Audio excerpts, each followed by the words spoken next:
აქცია მიიღო აგრესიული ფორმა, ჩვენს მიმართ წამოვიდა რა გარკვეული საგნების სროლა და ერთ-ერთი სროლისას ქვა მომხდა თვალის არეში.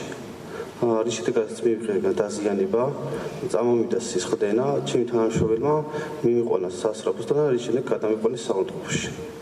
როგორ მხარეს მიიღეთ დაზიანება ბატონო გიორგი? მარჯვენა თვალში. და რა მდგომარეობაშია ახლა ეს დაზიანება? დღეს თითქმის ვერ ხედავ ამ თვალით. უშუალოდ ვინ განახორციელა ეს ალგორითმი ძალიან ხო აქციის მონაწილე იყო. თუ შეგიძლიათ ამ პრიზის სახელობა ვინ არის და ვინც განახორციელა ეს ალგორითმი? კონკრეტულად პიროვნება არ დამინახავს.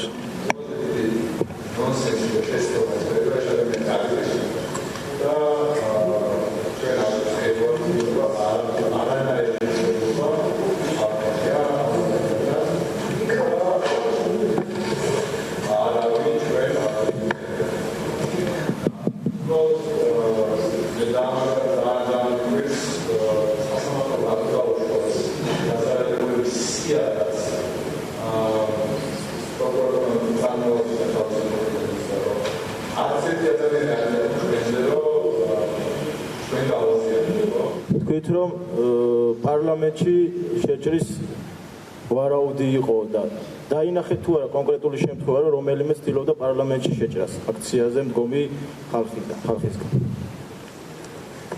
ანუ ეს აგრესიულად კონკრეტულ პასუხს გეკითხებათ უშუალოდ დაინახეთ თუ არა შეჭრას კი რა თქმა უნდა ანუ გვაწვევოდნენ ცდილობდნენ კონკრეტული პიროვნება დაინახეთ ეს კონკრეტული პიროვნება არა ხალხის მასა რომელიც გვაწვევოდა პარლამენტში შესვლას თუ ცდილობდა თქვენ მიწოლას არ გულისხმობთ პარლამენტი მარტო ერთი მხრიდან ხომ არ არის თქვენს ანუ რევას თქვენ გაინტერესებთ კონკრეტული პიროვნება დაინახათ თუ არა პარლამენტში ვინმე თუ ცდილობდა შესვლას კონკრეტულად პარლამენტში მიწოლა არაფერ შუაში არ არის პარლამენტი არის დიდი შენობა რომელსაც ბევრი კუთხე აქვს და თქვენ ყველა ის არ ქონდათ გადაკეტილი ალბათ და თუ ცდილობდა თუ დაინახეთ ეს ფაქტი მე რომელ ქუჩაზედაც ვიყავი ჭიჭინაძეზე სადაც არის კარები იქამდე ხალხის მომიტინგებს არ მივეცით მე სანამდეც იქ ვიყავი მომიტინგებს არ მივეცით საშუალო მისვლის შესაბამისად იქ ვერც შევიდოდი მაგასაც აღკვეთას ვცდილობდით რომ იქამდე არ